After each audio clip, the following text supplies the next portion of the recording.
नमस्कार दोस्तों, income tax से जुड़े प्रोफेशनल्स के लिए एक बहुत बड़ा बदलाव आ चुका है।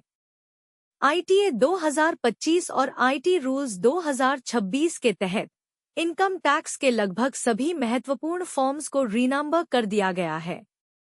अगर आप CA, tax consultant, accountant, NGO trustee या बिजनेस ओनर हैं, तो यह वीडियो आपके लिए बेहद जरूरी है।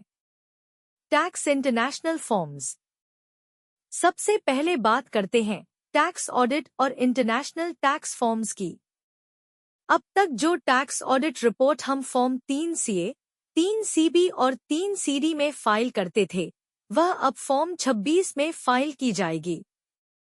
ट्रांसफर प्राइसिंग ऑडिट का फॉर्म 3CB अब बदलकर हो गया है form 48। Mat report form 29B अब कहलाएगा form 66।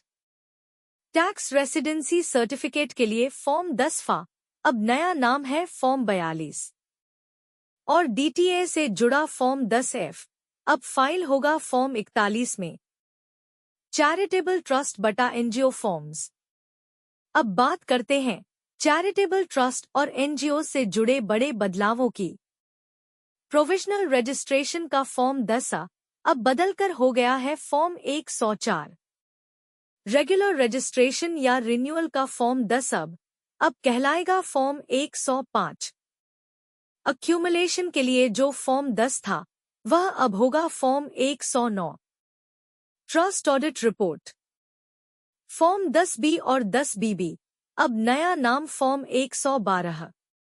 Downey statement 10BD form 113 और donor certificate 10B form 114। TDS बटा टीसीएस कंप्लायंस। टीडीएस और टीसीएस से जुड़े फॉर्म्स में भी काफी बड़ा बदलाव किया गया है। लोअर टीडीएस के लिए फॉर्म 13 अब फाइल होगा फॉर्म 128 में। सैलरी टीडीएस सर्टिफिकेट फॉर्म 16 अब नया नाम form 130। Salary TDS return form 24Q form 138। Resident payments के लिए 26Q अब होगा फॉर्म 140। नॉन रेसिडेंट पेमेंट्स के लिए 27Q अब फॉर्म 144 और टीसीएस रिटर्न फॉर्म 27EQ अब बदलकर फॉर्म 143। Other important changes. कुछ और महत्वपूर्ण फॉर्म्स में भी बदलाव किए गए हैं। अब जो हम फॉर्म 26 देखते थे, वह अब कहलाएगा फॉर्म 168।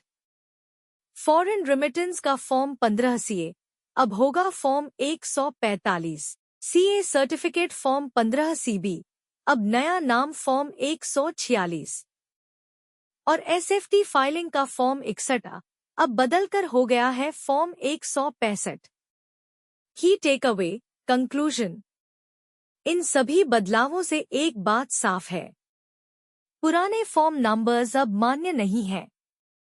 प्रोफेशनल्स को चाहिए कि वे अपनी कंप्लायंस चेकलिस्ट तुरंत अपडेट करें, स्टाफ और क्लाइंट्स को एजुकेट करें और नए फॉर्म्स के अनुसार ही फाइलिंग करें।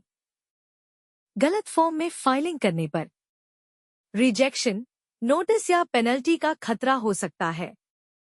अगर यह जानकारी आपको उपयोगी लगी हो, तो वीडियो को लाइक करें और ऐसे ही टैक्स अपडेट्स के लिए चैनल को सब्सक्राइब करें।